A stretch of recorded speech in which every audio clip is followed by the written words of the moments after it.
So I'm sat there in my bed scrolling through YouTube just like you are, and I come across this one video that says Matthew Dix homework for life TED Talk. I'm like, what the fuck is this? I've never seen something like this before.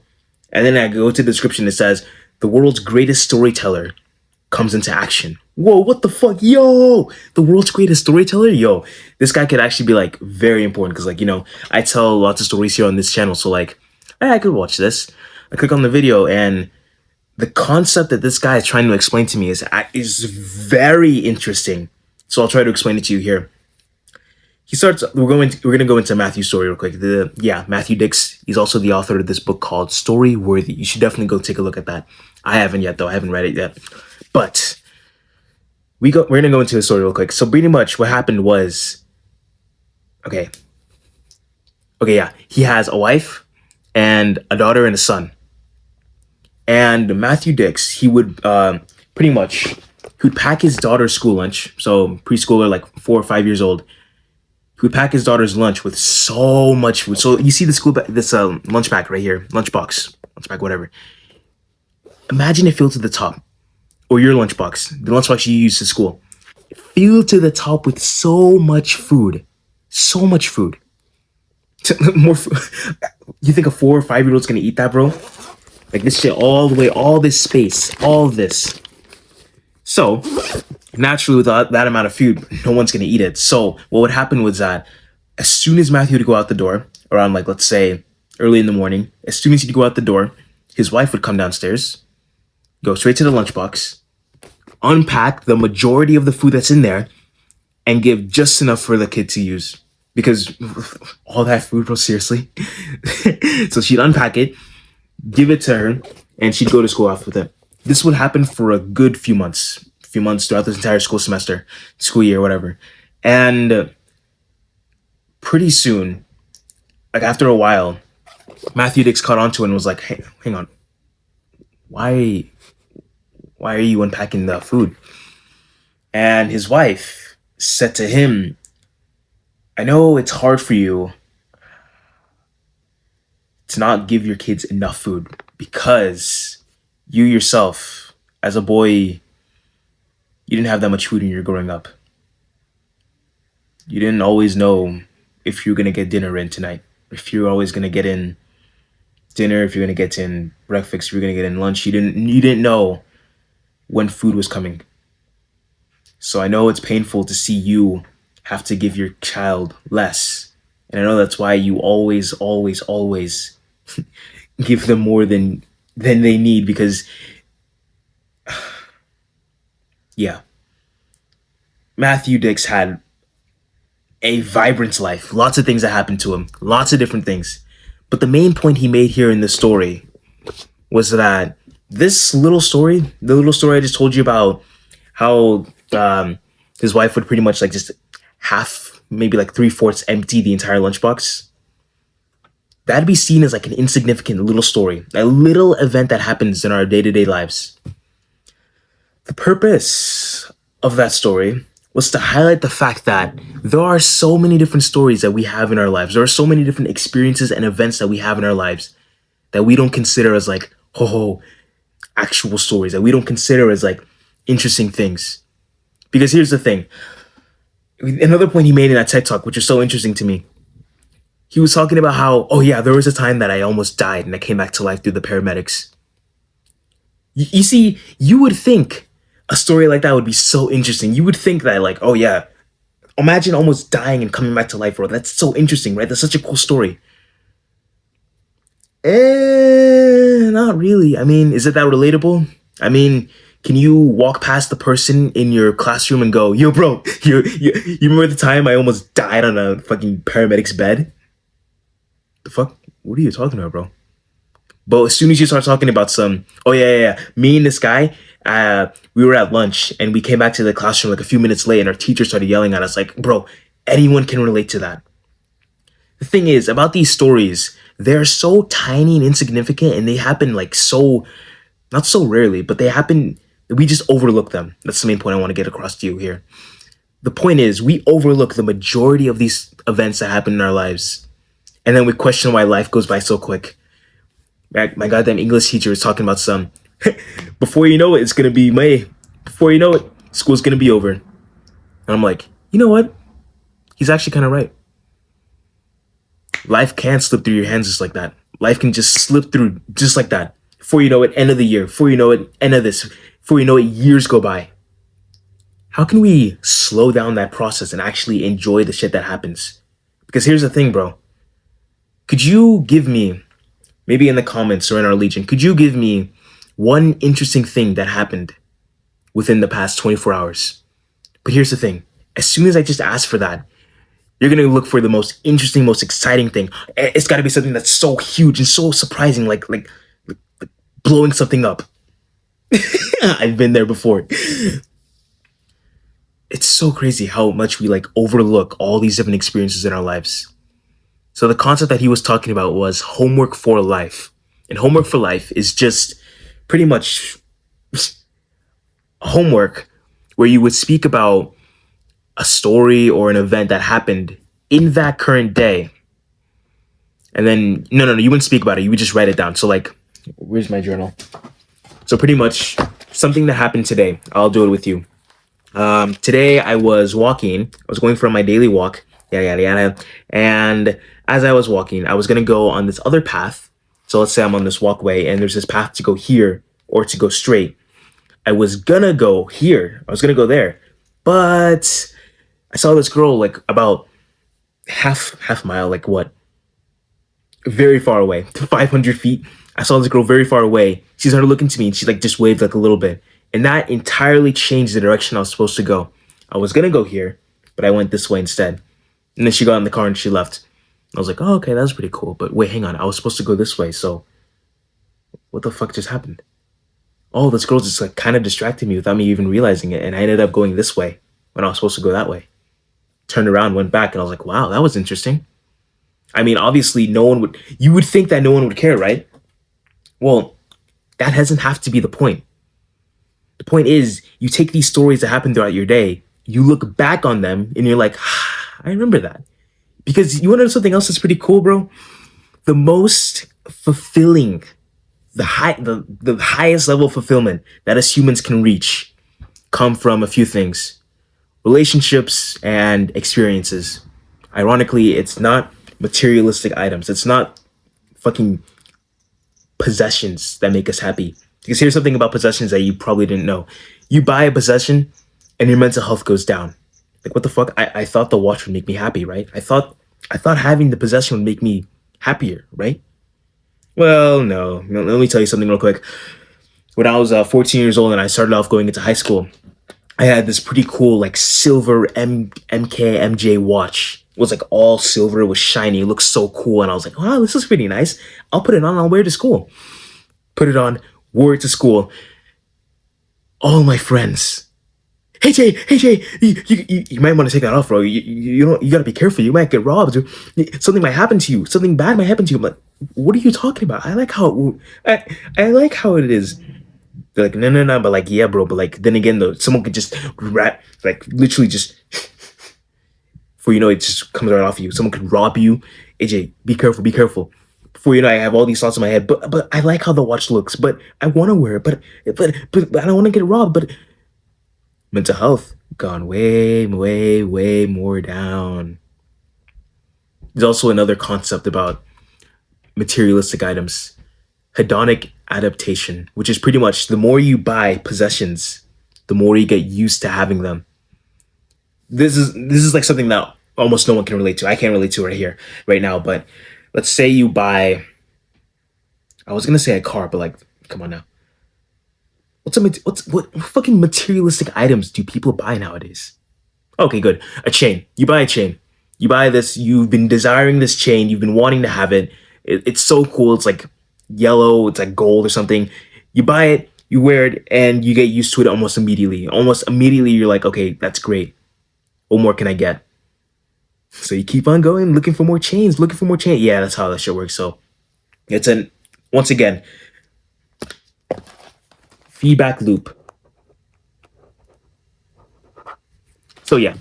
And then experiences and what else did I just say? I forgot what I said. Experiences, though. I'll go on experiences. Experiences make us happy in the way that we have them forever. And the weird thing about experiences is that what determines an experience to be positive or negative is entirely up to the person themselves. So, this is like a weird example. You and I could high five each other right here, right now. We could literally just boom, just like that. You and I would be thinking, okay, that's a positive experience. That was pretty nice. Imagine we were at a park and someone watched us do that and they were like, that's weird. They would be thinking in their mind, okay, that's a negative experience. But to us, it's a positive experience.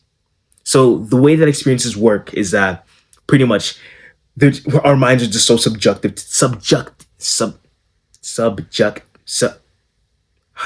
it, whatever, subjective to them.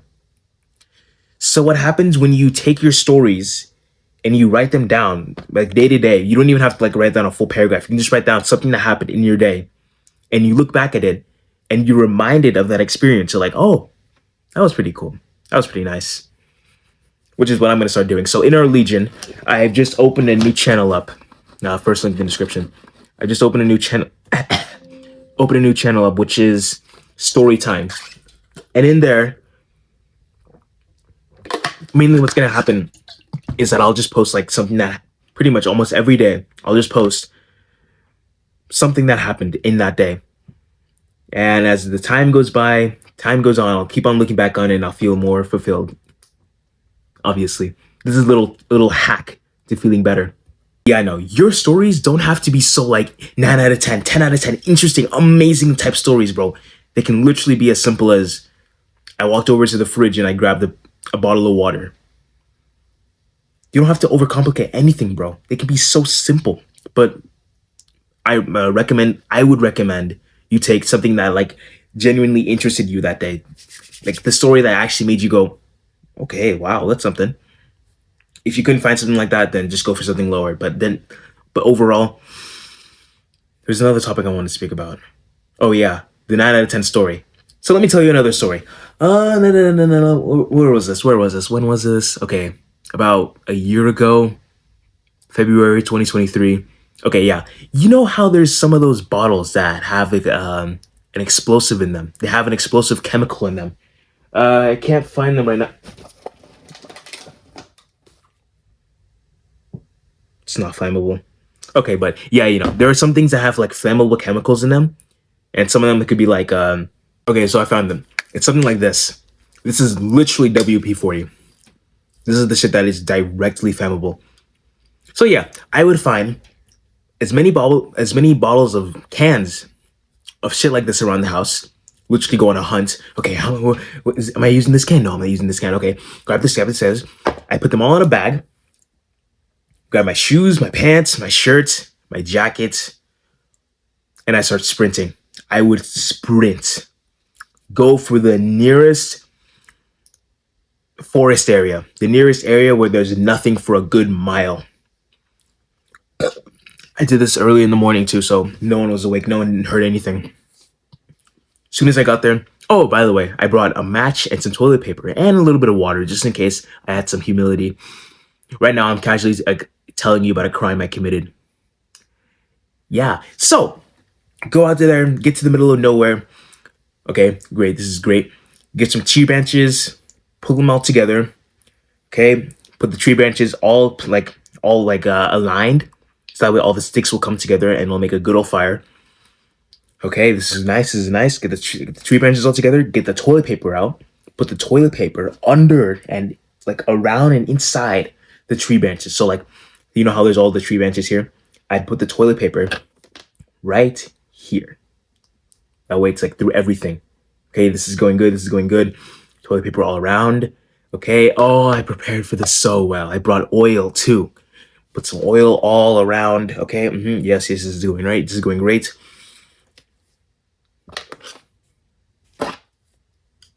Match box. Drop it right on the toilet paper. This has got to be the quickest I've ever seen a fire go up. Wow! If the fire was that quick to get up, just imagine how this this bag of explosives will go. So I threw them in there. I literally just threw the entire bag in there, and I promise you, I this bag was plastic. As soon as I threw it in there, the bag just literally incinerated. Immediately, just evaporated. Immediately, all the contents of the bag just went up, and I was like, if I stand here for another 10 seconds, I'll probably be evaporated too. So I should probably get running. Yeah. Turn my feet, start sprinting, get out of explosive range. Watch back. Oh boy, here it comes. I'm sat there waiting. It was so beautiful. It was like all five cans came together and exploded at once. Boom! Now I had another problem to deal with. All the dogs that somehow heard me a mile away. I was in a trespassed. Oh, that even better. I was in a trespassed area. Yeah. Yeah, I feel like I'm getting way too deep here. Nah, whatever. Who cares? Let's keep going. So that was lit. That's lit. But I came back about 5 minutes later after I sprinted like the other way. I came back 5 minutes, grabbed a big piece of wood and just kind of dispersed the fire because when the explosive went off, pretty much all the fire bits just went everywhere, and they were just rock around all around. I did it in the middle where there's just rock instead of like all around the trees because that would have been another problem. So move all that aside. Okay, that's great. Okay, that's nice. Let's get back to sprinting because now there's literally nothing on me. I came to this. I mean, all there is on me is just a box of matches.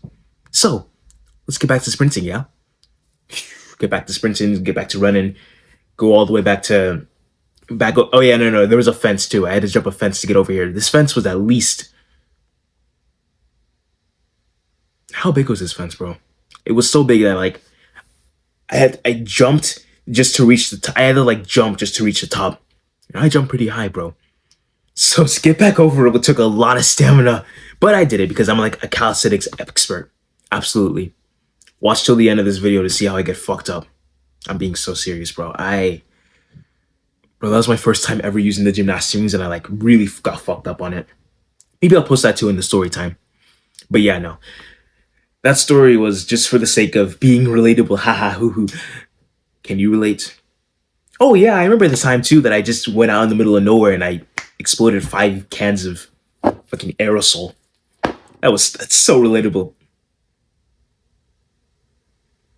Homework for life is such a really good exercise, bro. You don't even have to do it for life. You can just do it for like a few days, few weeks, who knows, maybe build into a habit. Do it when you're shitting. Do it when you're shitting. Do it when you're watching a video, who knows. Homework for life is actually so interesting. And the best way for you to do it, join our Legion, go to the storytime channel and just write down like a sentence. It's a sentence, 2 sentences, 3 sentences of something that happened in that day. Anything in that one particular day. It doesn't have to be so interesting, bro. The whole point of that whole, oh yeah, I exploded like 5 cans of aerosol. The whole point of that story was to tell you that like, yeah, that's a high 9 out of 10 intensity story. Doesn't matter. I mean, at the same time, I can also tell a story about how I fell on my ass. And you're about to see that in a few minutes. Yeah, no. This is really like one of the best, really a good exercise for you to do though. I think it is. I mean, as you can see throughout my channel, I've been doing it somewhat. Somewhat. I mean, yeah, most of these videos do start off with a story, so I guess I have been doing it. But yeah, no, this is a really good exercise. I said that like 4 times already. I'm gonna start repeating myself. Oh yeah, what do you think about my new stuffed animal Squeaver? I like this guy. I'm gonna keep him on my desk here. Homework for life is important.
Yeah.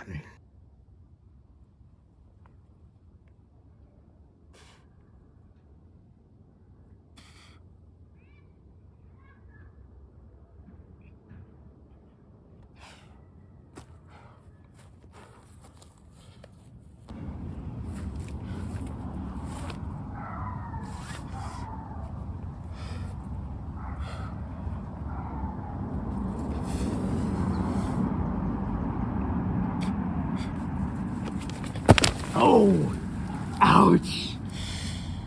Yeah, let's maybe not do that. I felt that. Man, that shit hurt. Had me bleeding out of my tongue, bro. Bleeding bad. Out here spitting blood, just like I'm in an anime, bro. That was actually so fucked. But with failure comes a chance to get better. So, hey, it is what it is, yeah.